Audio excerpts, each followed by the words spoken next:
नमस्कार, सत श्री अकाल, सलाम, जय भीम।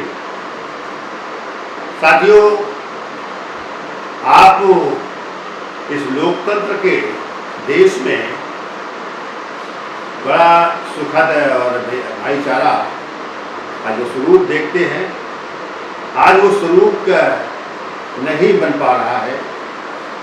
आज जो लोकतंत्र है, लोकतंत्र अब ईवीएम से हैक किया जा रहा है। आज आप असम में जो घटना हुई है, जो एक पर्दे पर आ गई, जिसे लोग कैच कर लिया, और आज घटनाएं इस तरह की तो बहुत होती चली आ रही है, क्योंकि एक इस देश में लोकतंत्र के माने पूरा देश समझ नहीं पाए। उसमें कुछ लोग जो समझते हैं तो उसको लोकतंत्र को हैक करते रहते हैं और अपने आधार पर चलाने का काम करते हैं। आज किसान आंदोलन करीब 125 दिन हो रहे हैं, लेकिन किसान आंदोलन इस समस्या का समाधान नहीं कर रहे, लेकिन किसानों के आमदनी दोगुना करने की बात लगातार कर रहे हैं। और किसानों को कैसे वोट मिल जाए, मतलब उनसे उनकी जो समस्याएं डाली गई हैं, उस पर जो आंदोलन चल रहा है, उस पर बात नहीं की जा रही। केवल ये कहा जा रहा है किसान नेता वो नहीं है, वो चूंकि राजनीति कर रहे हैं और इस तरह के काम में वो लगे हुए हैं। इसका जो आंदोलन है वो राजनीतिक व्यवहार है, जो इस देश के सिस्टम से अलग है। लेकिन ऐसा नहीं है, चूँकि लोकतंत्र से सभी जुड़ा है। इस देश में हर व्यक्ति के कार्य शैली, हर व्यक्ति का सम्मान, हर व्यक्ति के अधिकार, ये सब लोकतंत्र से जुड़े हुए हैं। और लोकतंत्र को हमें बखूबी समझना चाहिए कि आज इस देश में अलग अलग आप विचार को लेकर चलते हैं। कोई शिक्षा की बात करता है, तो कोई लोगों के समस्याओं से निजात पाने की बात करता है।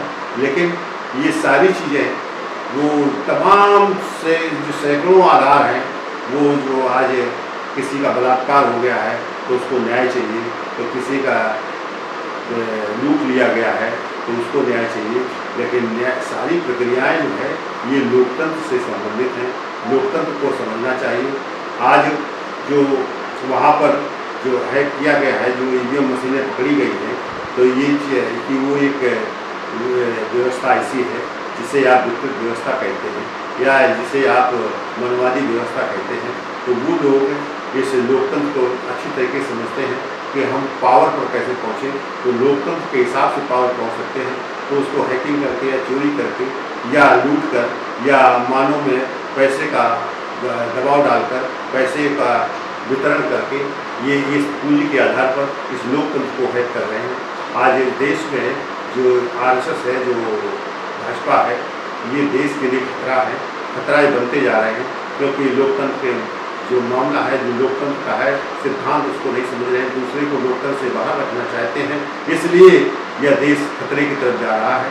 आज अगर इसको आप नहीं समझ पाए, तो फिर आप कोई इन तमाम जो देश में समस्याएं हैं, उनसे आपको बचाने के लिए कोई सफल नहीं होगा।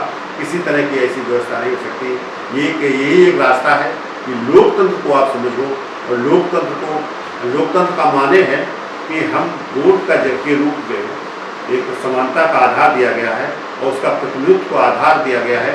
लोकतंत्र का मतलब इस देश में तमाम इकाइयाँ जो हैं उनका प्रतिनिधित्व हो, वो उस नेतृत्व पर विश्वास हो, वो नेतृत्व करेगा तो फिर सबके लिए न्याय होगा, सबकी स्वतंत्रता लागू होगी, सब स्वतंत्र होंगे। आज स्वतंत्रता भी है। आज इस देश में उसका मान सम्मान भी है। तो ये हैक जो किया गया है, तो इसे रोकने के लिए आप लोकतंत्र को समझो। लोकतंत्र को लाने के लिए हम उस सिस्टम को लोकतंत्र पर आधारित करें। हम प्रतिनिधित्व की लड़ाई लड़ें, हम संघर्ष करें प्रतिनिधित्व के लिए, जो हर स्तर पर, चाहे न्यायालय हो, चाहे आपका प्रशासन हो, चाहे आपका कल कारखाने हो, सेना हो, सुरक्षा हो, ये तमाम जो सेक्टर हैं, इन सब में प्रतिनिधित्व होना चाहिए।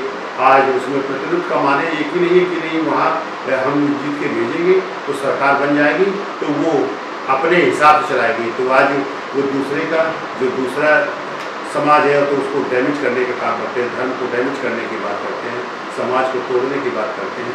इस तरह से लोगों को अगर रोकना है तो लोकतंत्र को हर स्तर पर लाइए, तो लोग कार्य रोजगार में लोकतंत्र हो, उसके जो है सिस्टम में उसको आगे बढ़ने के लिए कार्य सिद्धांत में सब जो है लोकतंत्र की व्यवस्था बने, तब ये देश में एक समानता व्यवस्था लागू होगा, वित्तीय सामाजिक व्यवस्था का अंत होगा, तभी यह देश एक न्याय के रूप में चलेगा। आर्थिक बराबरी की बात जो करते हैं, अब हम सामाजिक बराबरी की बात करते हैं, तो ये सभी लोकतंत्र पर आधारित है। लोकतंत्र को अगर सही ठीक कर लेंगे, लोकतंत्र का माने प्रतिनिधित्व तो होता है, इसको आप सही रूप में समझ लें, पूरी तरीके से इस पर सर्च करें कि हर स्तर पर अगर लोकतंत्र को कायम करना चाहते हो तो फिर हर स्तर पर प्रतिनिधित्व कायम करना पड़ेगा। जब ये प्रतिनिधित्व अगर कायम होगा तो फिर इस देश में ये जो मानव विरोधी, मानव हिंसक जो घटनाएं होती हैं, जो बलात्कार होते हैं, ये सब खत्म होंगे, सबको रोजगार सृजित किया जाएगा, जिसे मानक के अनुरूप हिस्सेदारी नहीं दी गई है, ना जमीन जायदाद की, ना उसे काम की। आज रसोईया है, उसको 1500 रुपया दिया जा रहा, आज खासा बहुत उसको 4500 रुपया दिया जा रहा। तो इस तरह के जो अलग अलग सेक्टर हैं, तो ये इसे सबको कार्य में 15,000 रुपया कम से कम न्यूनतम सबको रोजगार मिले, और अगर रोजगार नहीं दे पाते हैं तो फिर रोजगार करने के लिए उसको संसाधन 1 लाख से 15 लाख तक उसको देने का काम करें बिना ब्याज के, और इसको वृद्ध विकलांग विधवा को पेंशन 10,000 रुपया देना सुनिश्चित हो, जिससे कि लोगों को सही मायने में जीवन चल सके। और ये कैसे देंगे, ये सरकार को व्यवस्था करनी है, क्योंकि वो 60 साल या काम करता है या इस तरह की कोई हादसा होता है तो इनकी जिम्मेदारी बनती है कि उनको दिया जाए, देने का रास्ता बनाना पड़ेगा। अगर आप नहीं दे सकते हो तो आपको कुर्सी छोड़ देना चाहिए, आप इस लायक नहीं हो देश का नेतृत्व करने लायक, और देश में अगर जो भी सरकार बनाएगा तो उसको व्यवस्था करनी है।